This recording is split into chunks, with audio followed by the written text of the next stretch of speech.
sur ces nouvelles cartes bancaires qui vous permettent de payer sans contact. Pas besoin d'entrer sa carte dans un lecteur ni de composer son code, mais attention, ça n'est pas sans danger. Regardez plutôt le reportage de Fabien Cazot, Mathieu Nivenglowski et Abdel Zwiwesh. Le soir, dans le métro, cette jeune cadre ne fait pas spécialement attention à qui s'installe à côté d'elle, encore moins s'il s'agit d'un pickpocket dernière génération, capable de pirater les données de sa carte bancaire à travers son manteau. Démonstration. Une pratique totalement illégale et pour cause, en seulement 2 secondes, notre faux pickpocket a fait une belle moisson. Vous pouvez récupérer le numéro de la carte bleue, la date d'expiration et l'historique des dernières transactions qui a été effectuées avec la carte bleue.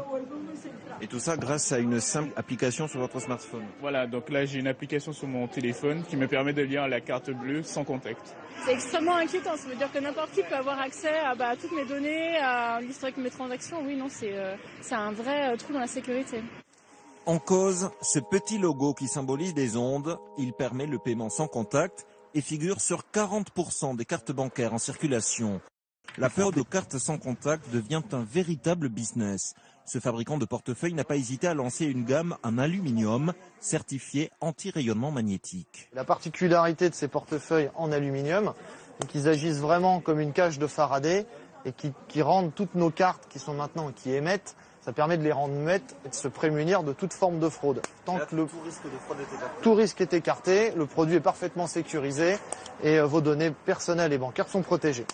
La fraude aux cartes sans contact reste encore marginale selon les fabricants. Les clients qui en seraient victimes peuvent demander à leur banque des indemnisations.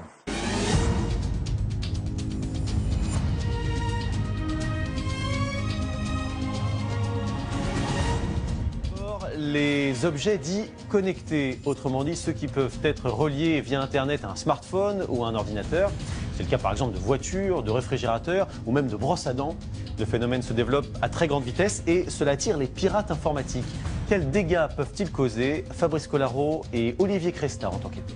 Parmi nos objets connectés, il y a aussi les passeports biométriques et les nouvelles cartes bancaires qui sont dotées d'une puce sans contact pour payer des petits montants.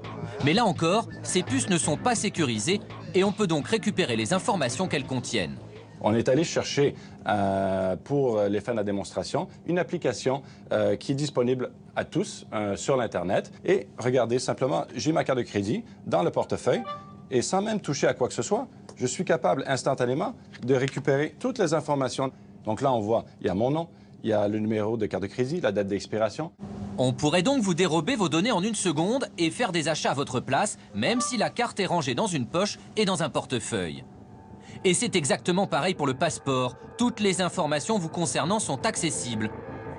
Parmi les parades, un étui de protection qui bloque la communication des puces sans contact pour éviter de se faire voler son identité ou son numéro de carte bancaire.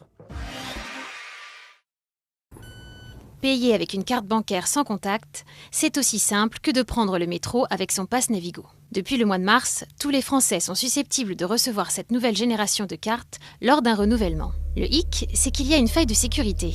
Les données peuvent être interceptées jusqu'à 15 mètres de distance. Ça fonctionne à travers un portefeuille ou à travers un sac.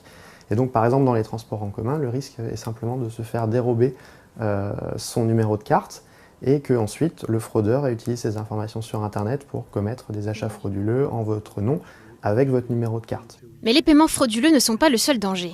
La seule solution pour sécuriser sa carte bancaire est de la conserver dans un étui en aluminium. Un peu paradoxal pour une technologie sans contact.